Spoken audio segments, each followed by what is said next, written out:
Everyone, this is zab003 for Marketing 485, covering the European Union North Central. That's the United Kingdom, Germany, Netherlands, and Belgium.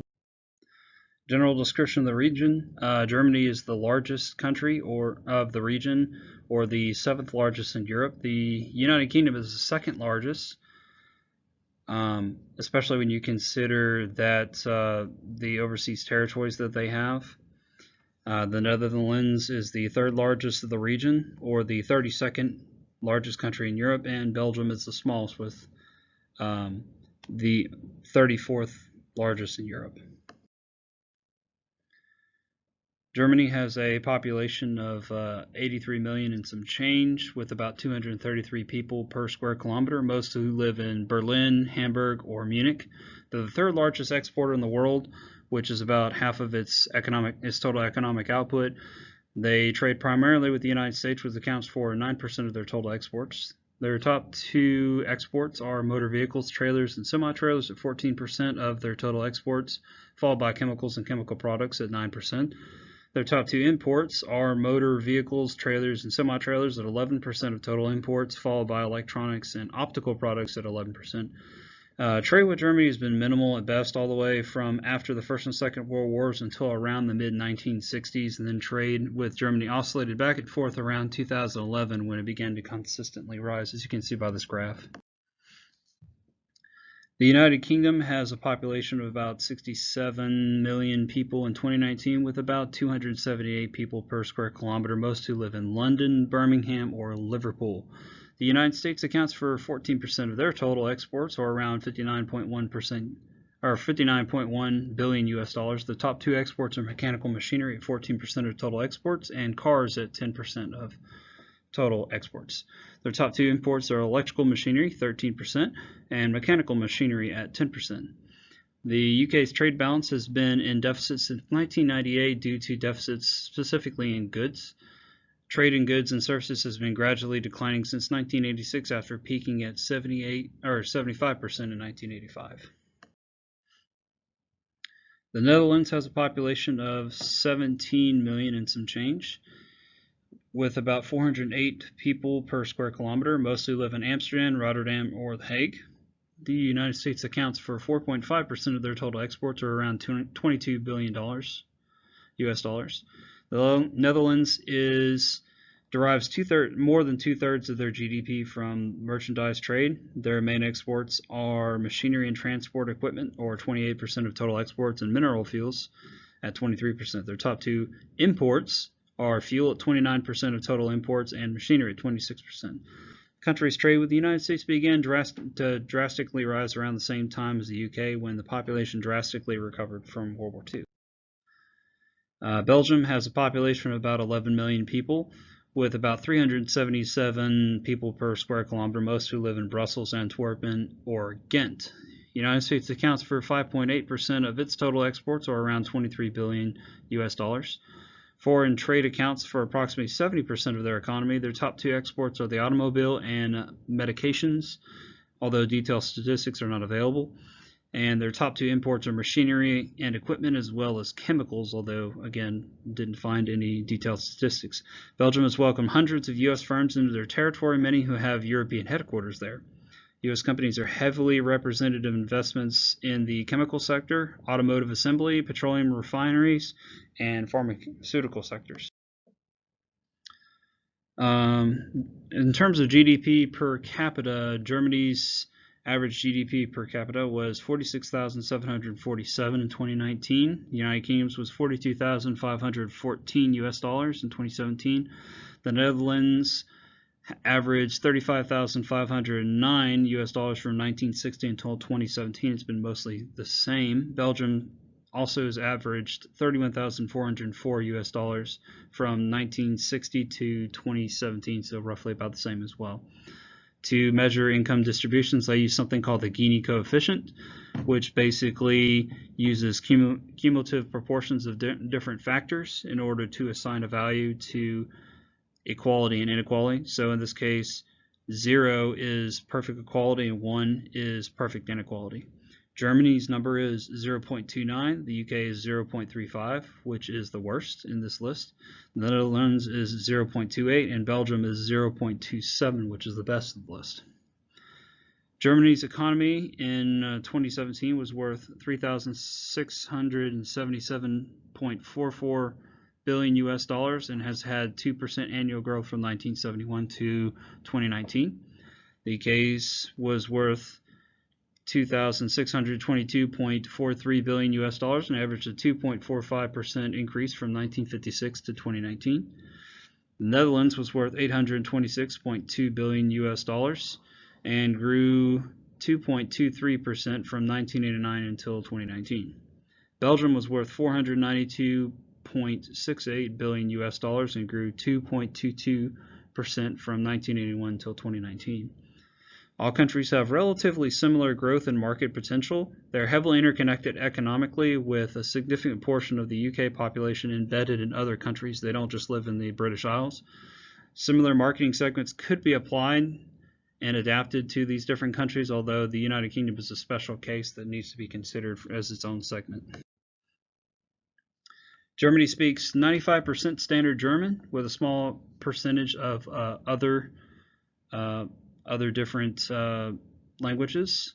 The UK speaks 98% English, with variants of Scots and Welsh for the other 2%. Welsh is the second official language. Netherlands speaks 98% Dutch, with 2% miscellaneous, many more than I can list here.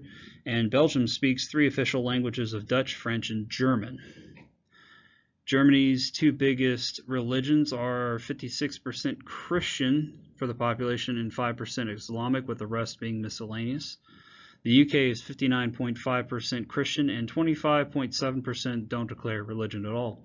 Netherlands is 50.1% no religion and 23.7% Catholic. And finally, Belgium is 52.9% Catholic and 2.1% Protestant, with the rest being miscellaneous.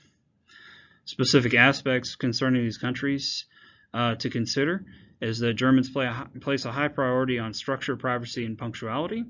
The UK value privacy and personal space above all else. Things such as hugging strangers and greeting strangers with a kiss is taboo.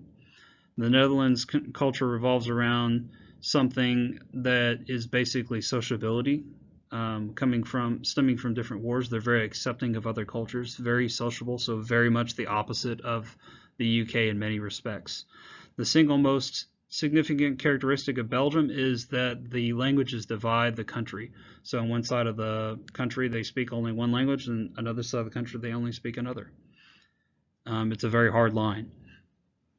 Marketing success in Germany will depend on the ability to follow rules and strict time schedules for industrial businesses. And business dealings in the UK will be significantly different than in the Netherlands or Belgium, mainly because of their value system. The Belgians in the Netherlands are more sociable, whereas the UK is more rigid. Germany has 2 main political parties, the Conservative Parliamentary Group and the Social Democrat Group, which is in power currently with the president. The United Kingdom is a parliamentary democracy under a constitutional monarchy in which the monarch, currently Queen Elizabeth II, is the head of state, while the Prime Minister of the United Kingdom, Theresa May, is the head of the government. The Netherlands is a parliamentary representative democracy, a constitutional monarchy, and a decentralized unitary state. And Belgium is a federal representative democratic and constitutional monarchy. It's called the Kingdom of Belgium. Some specific laws that apply to U.S. firms to keep in mind are that all 4 countries are still currently members of the European Union, and thus they are subject to the European law system, which applies in each. They must abide by the laws as well of the North Atlantic Trade Organization, which the U.S. is also a member of, as well as all of these countries. The European Union doesn't have individual tariffs specific to member nations, but instead runs a flat tariff, which is another consideration of doing business here. Tariffs will increase following Brexit because the United Kingdom is leaving the European Union, and some initial estimates show that there's likely to be a 10% flat tariff on automobiles crossing the UK-EU border, as well as up to 35% tariffs on dairy products specifically, which I found interesting. Germany, Belgium, and the Netherlands all utilize the euro. The United Kingdom uses the pound sterling. The $1 is worth 0.88 euro, and $1 is worth 0.79 pound sterling as of 30th of June. The euro was highest in value after 2002, rose to a max of 1.15, but it was at its lowest around 2008 at 0.64. The pound sterling has oscillated heavily, but is generally trending higher in value, with a low point of 0.5 around 2008 and its highest point at 0.81 in 2016. Currently, the dollar is worth less than the euro or the pound, so exchanging foreign currency will require estimated liabilities. Hedging funds will have to be created to account for fluctuations in the currencies if they're willing to do business in this area. I also use a rating system to determine the quality of road, rail, and air transportation systems. Specifically concerning the roads, on a scale of 7 from the World Economic Forum, Netherlands has 6.18, so it's the best on the list.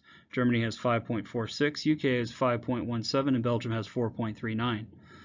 When it comes to the rail systems, Netherlands has 5.54, Germany has 5.46, UK has 4.61, and Belgium has 4.09. So again, Netherlands is significantly in the lead.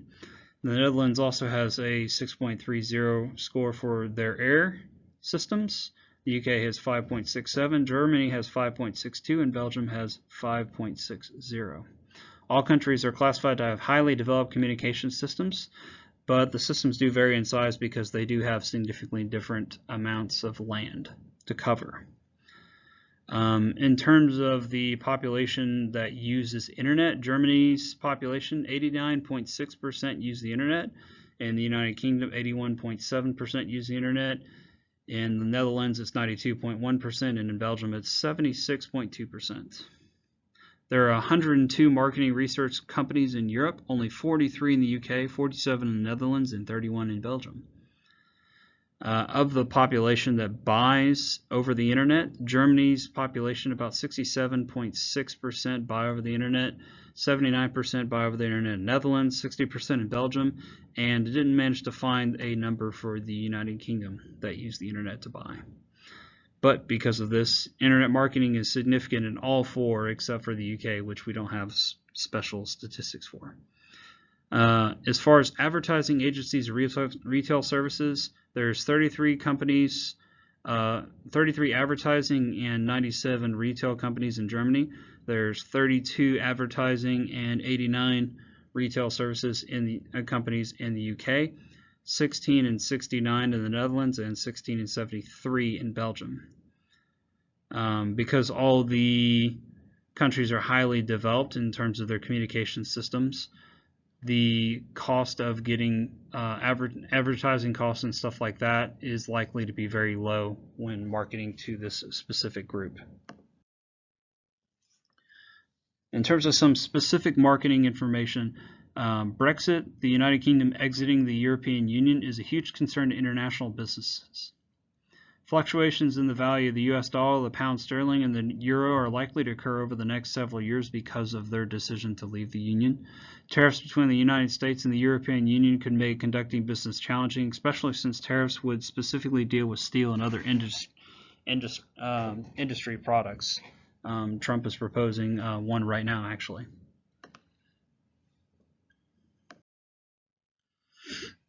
Germany, Netherlands, and Belgium are all excellent options, in summary, to conduct international business with, thanks to their growing population, strong infrastructure, and upward trending economies.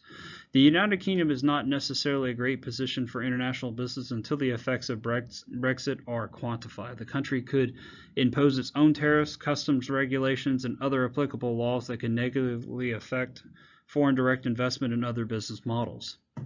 Because internet usage and sales are high in each of the three other countries, domestically produced products could be shipped to those countries without much of a tax other than flat taxes of the European Union that I talked about earlier, which makes them very profitable, especially in places that have limited space to create infrastructure such as Belgium. It's most likely better to just do a lot of online marketing and shipping rather than to actually try to set up shop there.